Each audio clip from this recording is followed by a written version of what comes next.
தமிழ்நாடோட வரலாறுலே ரொம்ப சிறப்பான ராஜா தான் வந்து ராஜராஜ சோழன். ஸோ அவங்க தான் வந்து தஞ்சை பெரிய கோயிலை கட்டினாங்க.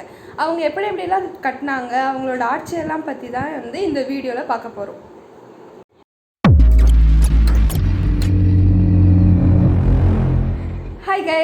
Hi guys, welcome to my channel Noor and mysteries.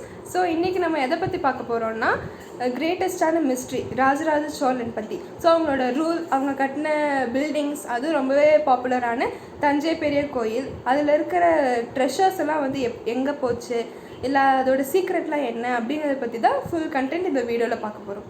Chola எம்பையரோட golden எராவை பற்றி பார்க்கலாம். இப்போ ஃபர்ஸ்ட்டு ராஜராஜ சோழன் வந்துட்டு 10th to 11th சென்ச்சுரியில் தான் இருந்திருக்காங்க. அது வந்துட்டு ஒரு கோல்டன் ஏஜாக வந்துட்டு தமிழ் வரலாறில் வந்து இருக்குது. அவங்களோட ஆட்சிக்கு கீழே சோழாவோட நேவி, ட்ரேடு இதெல்லாம் வந்துட்டு நிறைய சிறப்பாக இருந்ததாகவும், ஆர்கிடெக்சரல் ப்ராஜெக்ட்ஸ்லாம் வந்துட்டு நல்லா இவங்க பண்ணியிருக்காங்கன்னு சொல்லியிருக்காங்க. அதில் பிரகதீஸ்வரர் டெம்பிள் வந்து ஒரு சிறப்பான ஒரு ஆர்கிடெக்சர். அதை வந்துட்டு உலகத்தோட ஒரு பொக்கிஷமாக பார்க்குறாங்க.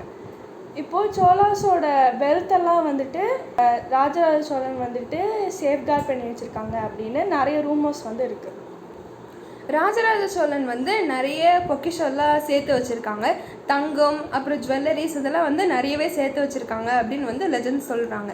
அதுவும் ஆனால் அவங்க வந்து சோழ எம்பையரை மற்ற ராஜ்யத்தோட மன்னர்கள்லாம் வந்து இன்வைட் செய்யும் போது அந்த வெல்த்தெல்லாம் வந்து எங்கேயாவது ஒரு சீக்ரெட்டான லொக்கேஷன்ஸில் வந்து மறைச்சு வச்சுருக்கிறதாவும் வந்து பீப்புள் பேசிக்கிறாங்க. சில பேர் சொல்கிறாங்க அந்த பொக்கிஷம்லாம் வந்து கோயிலுக்கு கீழே மண்ணிலே வந்து புதஞ்சு போயிருக்கும் அப்படின்னு நிறைய பேர் நம்புகிறாங்க.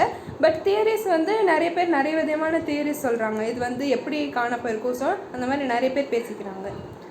ஸோ நிறைய தியரிஸ் வந்து இதில் இருக்குது. அதில் 2 பாப்புலரான தியரி என்னென்னா, ஹிடன் சேம்பர்ஸ் டெம்பிள்ஸில் இருக்குது அப்படின்னும், பிரகதீஸ்வரர் டெம்பிளில் வந்து சீக்ரெட் சேம்பர்ஸ் இருக்குது, அதில் தான் ட்ரெஷர்ஸ் இருக்குது அப்படின்னு சொல்கிறாங்க.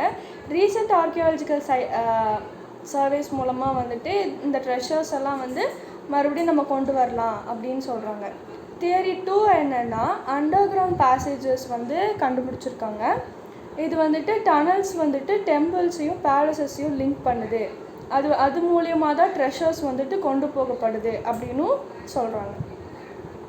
ஓகே, ராஜராஜ சோழன் மறைச்சு வச்சுருந்த பொக்கிஷம்லாம் வந்து நம்ம கிடைச்சாலும் இல்லைன்னாலும் பொக்கிஷத்தை விடவே அவங்க ரொம்ப சூப்பராக வந்து ரூல் பண்ணியிருந்தாங்க அப்படின்னு வந்து தமிழ்நாடோட ஹிஸ்ட்ரியில் இருக்குது.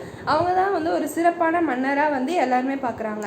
அவங்களோட ஆர்ட் அண்ட் ஆர்கிடெக்சரல் ஸ்டைல்ஸு, அவங்களோட ரூலிங், இதெல்லாம் வந்து இப்போவுமே ஹிஸ்ட்ரியில் ஒரு ரிமார்க்கபிளான ஒரு ஈவெண்ட்டாகவே இருக்குது அப்படின்னு நிறைய பேர் நம்புகிறாங்க.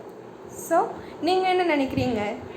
ராஜராஜ சோழனோட ட்ரெஷர்ஸு அது வந்துட்டு டிஸ்கவர் பண்ணுவாங்களா, இல்லை அந்த மிஸ்ட்ரி இன்னும் தொடருமா? இதை பற்றி உங்களோட தாட்ஸை வந்துட்டு கமெண்ட் பண்ணுங்கள். ஓகே, நீங்கள் லைக் அண்ட் ஷேர் பண்ண மறந்துடாதீங்க. அப்புறம் கூடவே சப்ஸ்கிரைப் பண்ணிக்கோங்க. So bye guys.